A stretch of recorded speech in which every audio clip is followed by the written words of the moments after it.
வீடியோக்குள்ளே போகிறதுக்கு முன்னாடி ஒரு ஆப்பை பற்றி தெரிஞ்சுக்கலாம். App name is Bymot and this video also sponsored by Bymot. பைமோட்ன்றது ஒரு நல்ல grocery, skin care products and hair oil இந்த மாதிரிலாம் நிறைய வீட்டுக்கு தேவையான விஷயங்கள்லாம் இருக்கும்ல.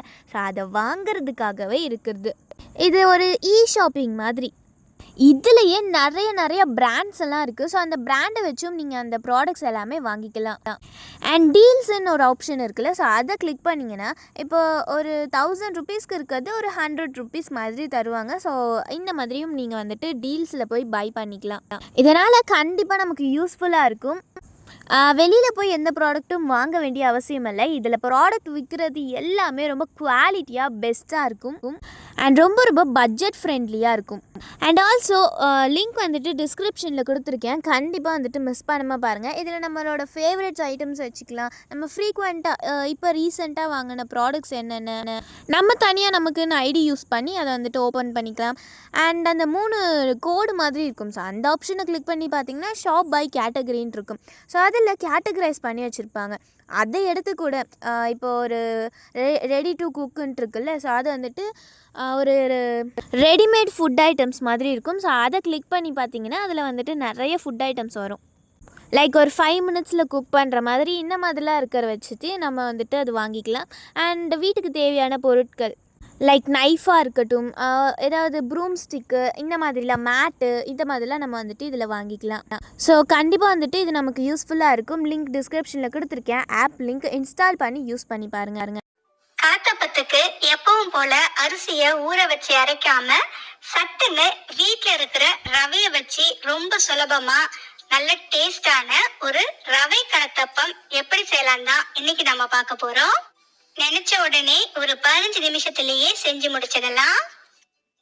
முதல்ல ஒரு பவுல்ல 3/4 கப் அளவுக்கு ரவை எடுத்துக்கங்க. வறுத்த ரவை, வறுக்காத ரவை எது வேணா நீங்க எடுத்துக்கலாம். அடுத்து இதுல ஒரு 2 டேபிள் ஸ்பூன் அளவுக்கு துருவிய தேங்காய் சேர்த்துக்கங்க. இது கூடவே ஒரு 2 டேபிள் ஸ்பூன் அளவுக்கு சாதம் சேர்த்துக்கங்க. ஒரு 2 ஏலக்காய் வாசனைக்காக. ஒரு 1/4 ஸ்பூன் அளவுக்கு சீரகம் சேர்த்துக்கங்க. சீரக வாசனை பிடிக்கலன்னா சோம்பு கூட சேர்த்துக்கலாம். அடுத்து இதுல ஒரு 1/4 கப் அளவுக்கு அரிசி மாவு. கடைசியா ஒரு 1/4 ஸ்பூன் அளவுக்கு உப்பு சேர்த்துக்கங்க. இப்ப இது எல்லாத்தையுமே கொஞ்சமா தண்ணி சேர்த்து உங்களால எந்த அளவுக்கு மைய அரைக்க முடியுமோ அந்த அளவுக்கு மைய அரைச்சு எடுத்துட்டு வந்துடுங்க. இப்ப பாத்தீங்கன்னா அரைச்சு எடுத்துட்டு வந்தாச்சு. இப்ப இதை வேற ஒரு பாத்திரத்துக்கு மாத்திடலாம். இது அப்படியே இருக்கட்டும். அடுத்து ஒரு பாத்திரத்துல ஒரு 3/4 கப் அளவுக்கு பொடிச்ச வெல்லம் சேர்த்துக்கங்க. இப்ப இந்த வெல்லத்து கூட ஒரு 2 டேபிள் ஸ்பூன் மட்டும் தண்ணி சேர்த்துக்கலாம். வெல்லம் தண்ணியில நல்லா கரையிற வரைக்கும் கலந்து விட்டுட்டே இருங்க. வெல்லம் நல்லா தண்ணியில கரைஞ்சி கொதிக்க ஆரம்பிக்கணும். இந்த அளவுக்கு கொதிக்க ஆரம்பிச்சதும் இப்ப நம்ம ஸ்டவ் ஆஃப் பண்ணிடலாம்.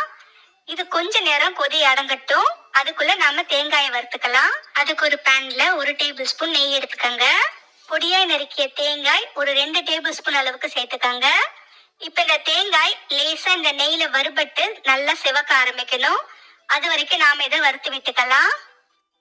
தேங்காய் ஓரளவுக்கு நல்லா செவந்து வந்ததும் கடைசியா 1 ஸ்பூன் வெள்ளை எள்ளு சேர்த்துக்கங்க.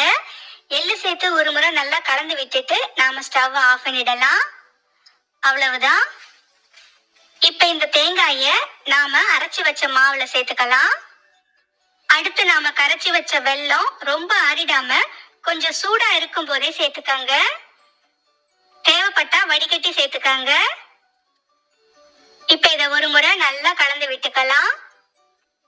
மாவோட கன்சிஸ்டன்சி பாத்தீங்கன்னா ஆப்ப மாவு மாதிரி இந்த அளவுக்கு கொஞ்சம் தண்ணியா இருக்கணும். அப்பதான் நமக்கு சரியா வரும். கடைசியா இதுல ஒரு பிஞ்ச் அளவுக்கு ஆப்ப சோடா சேர்த்துக்கங்க. ஆப்ப சோடா சேர்த்து எல்லா பக்கமும் நல்லா பரவற மாதிரி ஒரு முறை நல்லா கலந்து விட்டுக்கங்க. ஆப்ப சோடா சேர்த்ததுக்கு அப்புறம் ஒரு 5 நிமிஷம் அப்படியே இருக்கட்டும். அதுக்குள்ள நாம ஒரு சின்ன இரும்பு சட்டி இல்லைன்னா ஆப்பச்சட்டிய சூடு பண்ணிக்கலாம். இப்ப இந்த இரும்பு சட்டியில கொஞ்சமா எண்ணெய் சேர்த்துக்கங்க. இது கொஞ்ச நேரம் நல்லா சூடு ஆகட்டும். நல்லா சூடு ஆனதுக்கு அப்புறம் தான் நாம மாவு சேர்க்கணும். ஒரு கரண்டி மாவு எடுத்து இப்ப இதுல சேர்த்துக்கலாம். மாவு சேர்த்ததுக்கு அப்புறம் அடுப்பை லோ ஃப்ளேமுக்கு மாத்தி வச்சிடுங்க. இல்லைன்னா உங்களுக்கு சட்டுன்னு கருகிடும் வெள்ளம் இருக்கிறதுனால. இப்ப இத ஒரு மூடி போட்டு அடுப்பை லோ ஃப்ளேம்ல வச்சு வேக விடுங்க. நிமிஷத்துக்கு அப்படியே இருக்கட்டும். 1 நிமிஷத்துக்கு அப்புறம் நீங்க திறந்து பாத்தீங்கன்னா மாவு மேல் பக்கம் எல்லாமே நல்லா வெந்து வந்திருக்கும். இந்த அளவுக்கு வந்ததும் இப்ப நாம இதை வெளியே எடுத்துடலாம். இதே மாதிரி இதுக்கு பதிலா ஆப்பச்சட்டியில கூட நீங்க இந்த மாதிரி கொஞ்சமா எண்ணெய் சேர்த்து மாவு சேர்த்துக்கலாம். ஆப்பச்சட்டி நல்லா சூடானதுக்கு அப்புறம் தான் மாவு சேர்க்கணும். மாவு சேர்த்ததுக்கு அப்புறம் லோ ஃப்ளேம்ல குறைச்சு வச்சிடுங்க. இப்ப மூடி போட்டு வேக விடுங்க. ஒரு 1ல இருந்து 2 நிமிஷத்துக்குள்ளேயே நமக்கு நல்லா இந்த அளவுக்கு வெந்து வந்திருக்கும். இப்ப நாம இதை வெளியே எடுத்துடலாம். இதே மாதிரி எல்லா மாவையும் சுட்டு எடுத்துக்கங்க. அவ்வளவுதான் ஃப்ரெண்ட்ஸ். ரொம்ப ரொம்ப சுலபமான அதே நேரத்துல நல்ல டேஸ்டான ஒரு ஈவினிங் ஸ்நாக் ரெசிபி. கண்டிப்பா ட்ரை பண்ணி பாருங்க. குழந்தைங்க விரும்பி சாப்பிடுவாங்க. ஓகே ஃப்ரெண்ட்ஸ், இந்த ரெசிபியை உங்க வீட்ல ஒரு முறை ட்ரை பண்ணி பார்த்துட்டு எப்படி இருக்குன்னு சொல்லுங்க. இந்த ரெசிபி உங்களுக்கு பிடிச்சிருந்தா லைக் பண்ணுங்க, ஷேர்